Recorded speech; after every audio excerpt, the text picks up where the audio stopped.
बंधुओं एवं श्रद्धाशील बाहन, अभी आप सब हमारे श्री ऋषभ मुनि जी से कर्म की बात सुन रहे थे। बड़ी सुंदर चर्चा थी। कर्म को समझना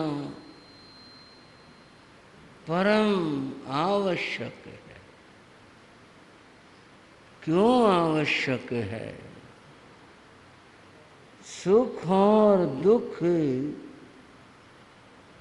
ये सभी कर्म की देन है। किसके भाइयों? कर्म की देन। ये कर्म से मिलते हैं, कोई और इन्हें नहीं देता, नहीं भेजता, और कहीं से ये नहीं आते। सुख और दुख हमारे कर्मों के फल हैं। व्यक्ति सोचता है, कहता है, चलो ये बात मानी कि सुख दुख कर्म की देन है, लेकिन प्रश्न ये भी है, कर्म कहाँ से आए? भाइयों, बड़े महत्वपूर्ण और समझने की चर्चा है। मैं आपको सुझाव दूंगा, अपने मन को भगवती सूत्र की चर्चा से जोड़ लें और समझने की कोशिश करें कि ये कर्म कहाँ से आए। कर्म विज्ञान अगर समझ में आ जाता है तो सुख दुख की ग्रंथि खुल जाएगी, सुलझ जाएगी। तो बंधुओं, ये कर्म जो हैं ये कहाँ से आते? ये प्रश्न हमारी चर्चा में है, लेकिन ये चर्चा भगवती सूत्र में आई। भगवान महावीर के युग में एक व्यक्ति हुआ जिसका नाम कालोदाई था।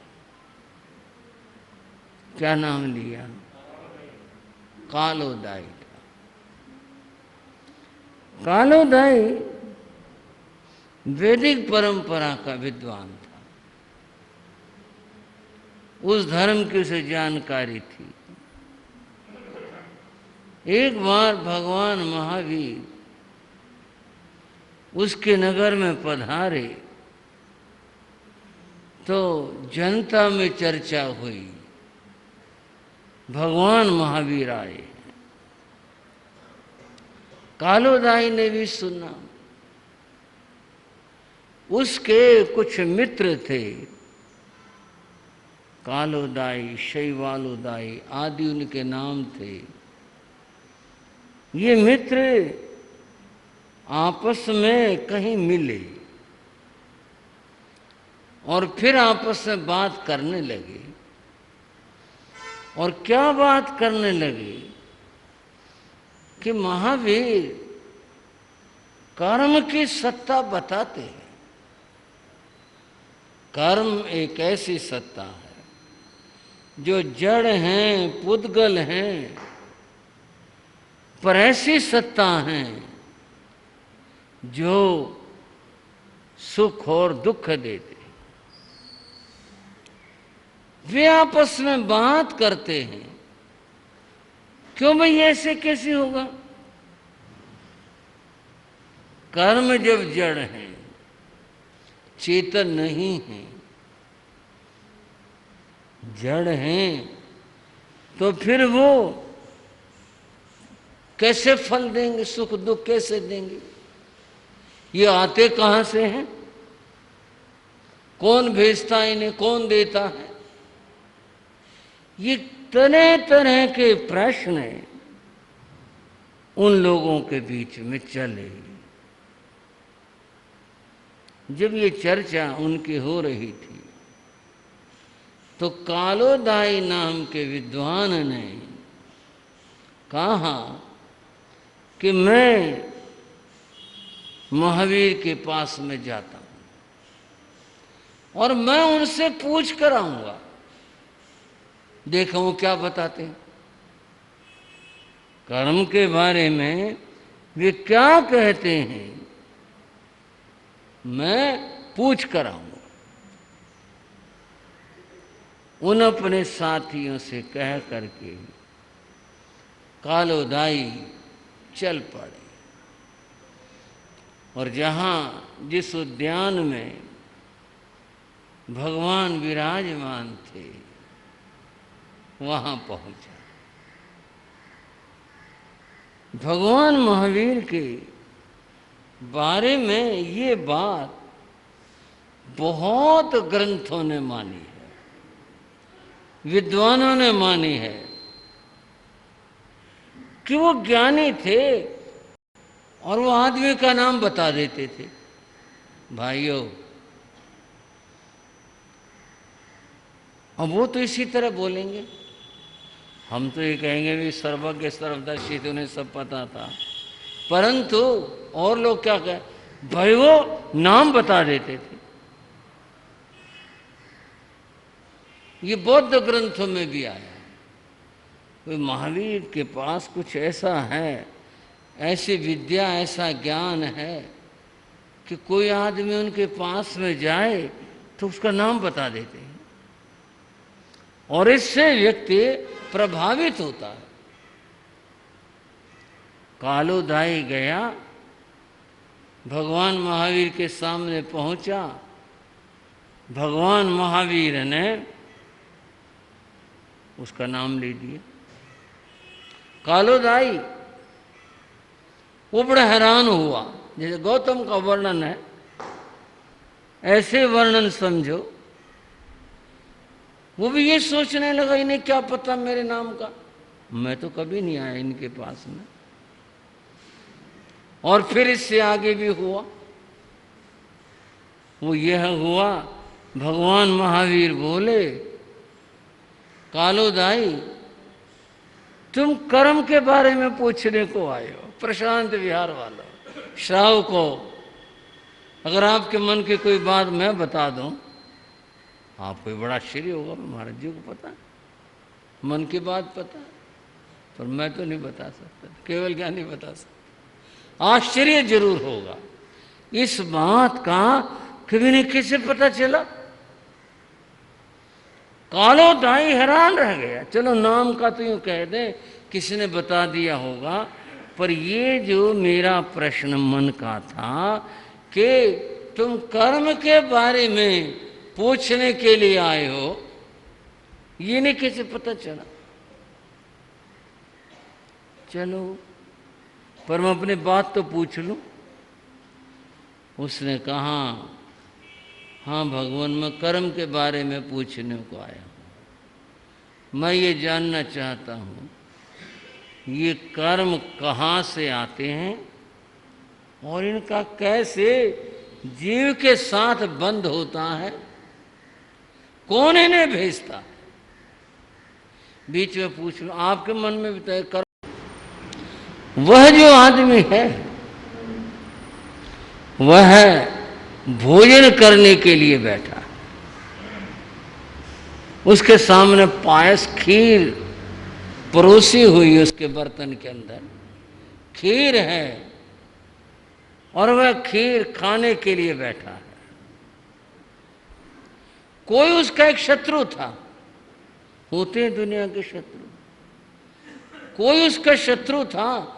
वो हर समय इस ताक झांक में रहा करता, कभी कभी मौका मिले तो मैं इसके घात करूं या इसको दुख दूं, वह इस तलाश में रहा करता। उस दिन भी वो उसके पीछे लगा हुआ था। वह आदमी खीर खाने के लिए, पायस खाने के लिए बैठा था। उसे कोई ज़रूरत पड़ी। उदाहरण के लिए, पहले लोग खीर में ऊपर से मीठा डाला करते, ये रिवाज था। आजकल तो उसमें बनाते हुए मिला देते हैं, पहले ऊपर से डालते थे। वो मीठा डालना रह गया। खीर फीकी थी, वो उठा और रसोई में गया कि मैं ऊपर से डालने के लिए मीठा लिया। वो गया। उसका जो शत्रु था वह तलाश में था। वो उसकी देखता रहता था कि क्या करता है, कहाँ है, कैसे है। उसने मौका देखा, और मौका देखा उसके पास जहर की पुड़िया थी। वह तत्परता से आया और जल्दी से आकर उसने वो जहर की पुड़िया, जहर विष खीर में डाल दिया और निकल गया, चला गया। उसे तो कुछ पता नहीं, उस आदमी को। वह आया, उसने मीठा लिया जो था बुरा खान, ऊपर से डाला, मिलाया, उसने खीर खा ली। कालो दाई, उसने खीर खाई? बोले हाँ जी खाई। खीर के साथ उसने जहर खाया? बोले हाँ जी जहर खाया। उसे पता तो नहीं है? बोले ना पता हो। उसे पता तो नहीं है कि मैं क्या खा रहा हूँ। वो तो खीर जानता, मैं पायस खीर खा रहा हूँ, पर उसे ये तो नहीं पता कि इसमें जहर है। खीर के साथ उसने जहर भी खा लिया। कालोदाई उस विष का प्रभाव वो नहीं जानता कि इसमें जहर है, उसे मालूम नहीं है, परंतु उसका प्रभाव उसके शरीर के ऊपर होगा या नहीं होगा? बोला जी होगा। जैसा रोग का कारक है तो रोग होगा, मृत्यु का कारक है तो वह मृत्यु पाएगा, वह होगा, प्रभाव होगा। एक बात और समझो, हाँ भगवान, एक दूसरा आदमी है। वह आदमी भी खीर खाने के लिए बैठा, पायस खाने के लिए बैठा है। वह भी भूल गया कि मैं अमुक चीज इसमें डालनी थी और मैं लाया नहीं। वह उठ करके रसोई तक गया लेने के लिए। उसका एक मित्र था, वह जो मित्र था वह उसके साथ था, और वो मित्र वैद्य था। उस व्यक्ति को कुछ रोग था। वैद्य उसे ये कहता कि भी तू औषध ले ले, तू ठीक हो जाएगा, और वो ये कहता नहीं मैं नहीं ले रहा, मैं नहीं खा रहा। वो दवा लेता नहीं था। उस दिन उसके मित्र ने कहा मौका है। उसने जेब में से औषध निकाली, उसकी खीर में डाल दी। वह आया, उसने उसके ऊपर जो डालना था मीठा वो डाला, मिलाया और खा लिया। कालो दाई, उसने खीर खाई? बोले हाँ जी खाई। उसने खीर के साथ में औषध खाई? बोले हाँ जी औषध खाई। उसे पता है कि इसमें औषध है? बोले नहीं, आपने बताया, उसको पता नहीं है। वो केवल खीर खा रहा हूं ये जानता है, इसमें औषध भी है, वो ये नहीं जानता। कालोदाई, उस औषध का प्रभाव उसके शरीर के ऊपर होगा या नहीं होगा? बोले जी होगा। क्या होगा? उसके रोग का शमन होगा। अगर वो औषध रोग शांति की है, उस बीमारी के लिए है, तो उसके रोग का शमन होगा। कालोदाई ऐसे ही तुम समझो, यह जीव क्रिया करता है। अब आप समझ जाना, बात को कोशिश करना समझने की। महावीर प्रभु की बात आपके सामने रख रहा हूं, और कर्म कहाँ से आते हैं और कैसे बंधते हैं और कैसे ये फल देते हैं, ये बात हमारी चर्चा का आधार है।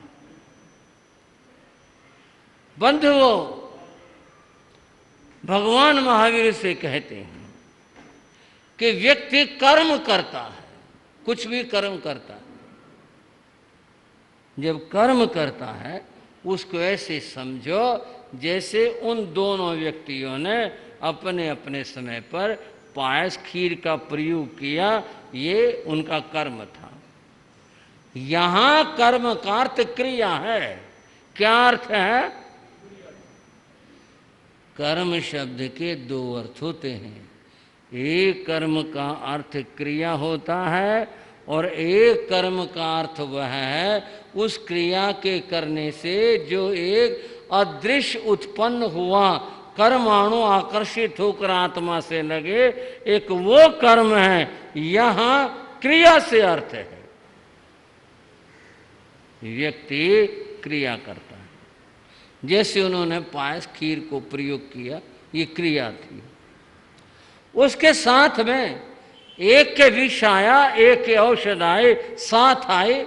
उसने पता भी नहीं, उसने बुलाई तो नहीं, उसने कहा तो नहीं कि भाई जहर तो आ जाए या तो औषध तो आ जाए, उसे तो कुछ पता नहीं, परंतु उसके साथ वह अपने आप आई।